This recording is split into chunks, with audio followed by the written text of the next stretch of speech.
여러분 안녕하세요. 찾아가는 새벽기도 시카고 한인제일연합감리교회 조선영 목사입니다. 오늘도 변함없는 주님의 은혜와 평강이 저와 여러분의 삶의 종일 풍성하기를 기도합니다.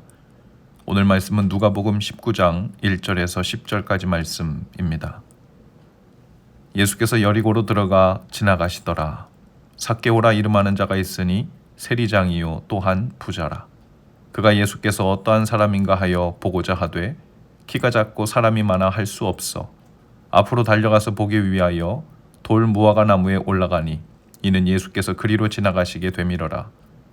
예수께서 그곳에 이르사 쳐다보시고 이르시되 삭개오야 속히 내려오라.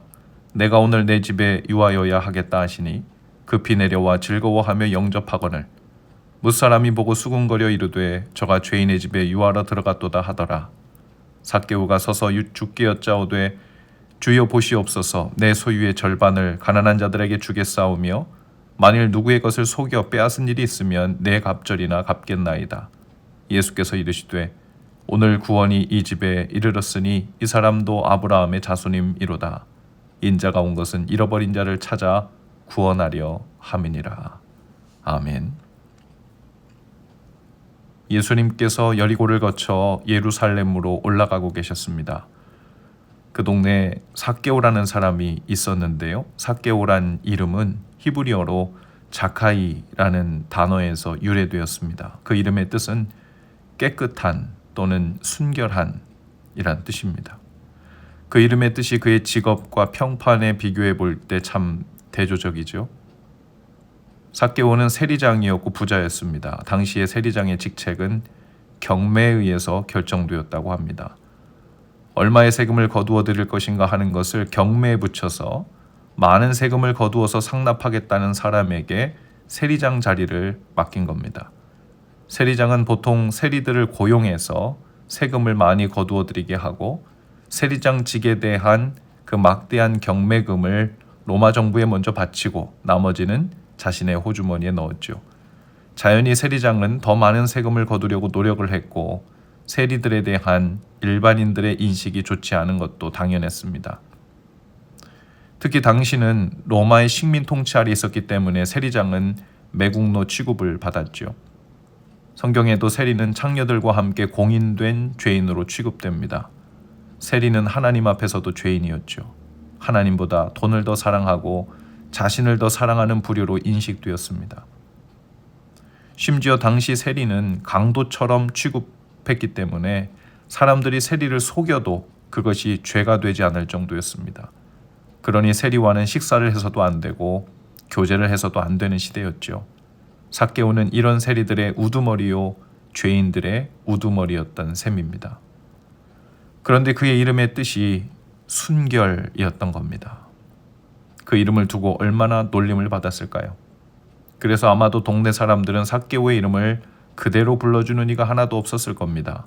대신에 작은 키를 놀리면서 땅꼬마, 난쟁이, 철거머리, 악착같이 돈을 뜯어내려고 하는 것을 보면서 돈귀신, 흡혈귀 이런 종류의 별명으로 불렸을 가능성이 크겠죠.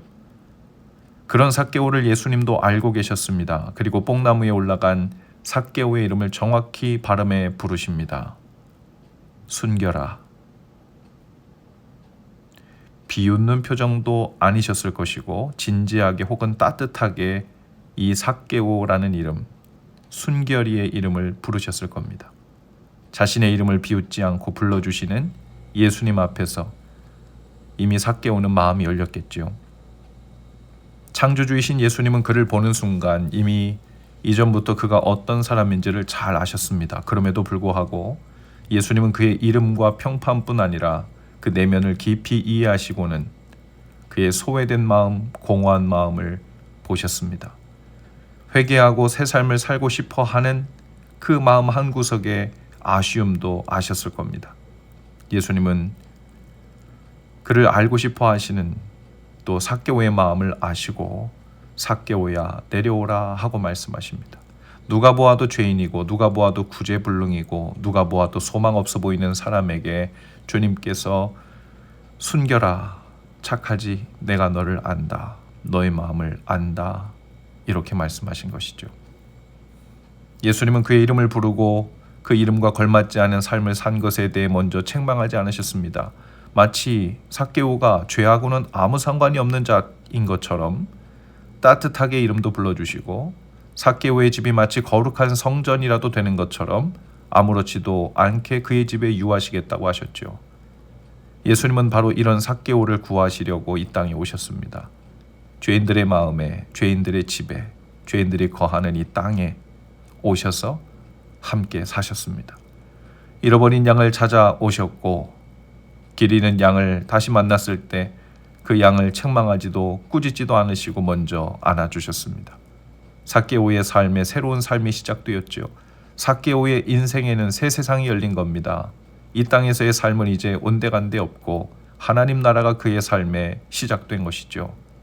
삭개오의 삶에는 천지창조가 일어난 것입니다.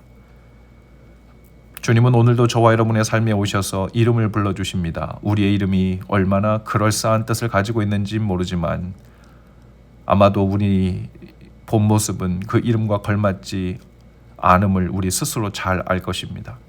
그래서 부끄럽고 자신이 없지요. 제 이름은 착할 선자에 저울 때 형자를 씁니다. 착한 저울, good balance 라는 이름을 갖고 살고 싶지만 저는 제가 그 이름에 합당치 못하다는 것을 잘 압니다. 그렇게 착하지도 못하고 그렇다고 균형 잡혀 산다고 말하기에는 얼마나 저 자신을 향해 이기적으로 왜곡되어 있는지도 잘 알죠. 부끄러울 뿐입니다. 그런 저의 안팎을 낱낱이 하시는 주님께서 오셔서 착한 선영아라고 불러주신 것과 같습니다.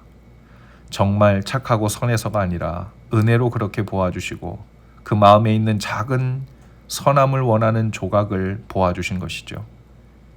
삭개오의 죄보다 삭개오의 마음을 보시고 순결이라고 불러주신 예수님처럼 우리도 우리에게 붙여주신 사람들을 그런 눈빛으로 그런 마음으로 대하고 이름을 불러주면 좋을 것입니다. 김춘수의 꽃이란 시의 일부분입니다. 내가 그 이름을 불러주기 전에는 그는 다만 하나의 몸짓에 지나지 않았다. 내가 그 이름을 불러주었을 때 그는 나에게로 와서 꽃이 되었다. 삭개오는 세리장이었지만 그의 죄들이 삭개오의 정체성은 아니었습니다. 삭개오가 한 일들이 삭개오는 아니었습니다. 그러나 사람들은 그가 한 일이 바로 삭개오라고 비난하고 멀리했습니다. 하지만 예수님이 삭개오를 순결이라고 불러주셨을 때 삭개오는 하나님 나라에 새롭게 피는 꽃이 된 것이죠. 오늘 우리 주위에도 순결과는 어울리지 않는 사람들의 몸짓들이 허다할 것입니다. 예수님처럼 그들을 보아주는 일이 하나님의 일이죠. 예수님처럼 그들의 이름을 불러주고 그들과 함께 밥을 먹고 함께 있어주는 것이 하나님의 일입니다. 예수님이 우리를 사랑하신 것처럼 우리도 그렇게 사랑하고 꽃을 피우는 일을 하는 것이죠. 오늘도 하나님 나라의 꽃을 피우는 이 거룩하고 소중한 일을 위해 주님과 함께 동행하며 승리하실 수 있기를 바랍니다. 기도하시겠습니다. 주님, 순결하지 않은 죄인을 의로운 자녀라고 불러주시니 감사합니다. 주님이 저희의 이름을 불러주신 대로 저희를 보아주신 눈빛과 마음으로 저희도 우리의 삭개오들에게 그 이름을 진심으로 불러주고 미소 짓는 삶을 살게 하옵소서. 집 안팎에서, 교회 안팎에서, 세상에서도 꽃을 많이 피게 하는 날 되게 하옵소서. 예수님 이름으로 기도합니다. 아멘. 여러분 오늘도 말씀 동행으로 화이팅입니다. 내일은 찾아오는 새벽 기도회로 교회에서 모이겠습니다.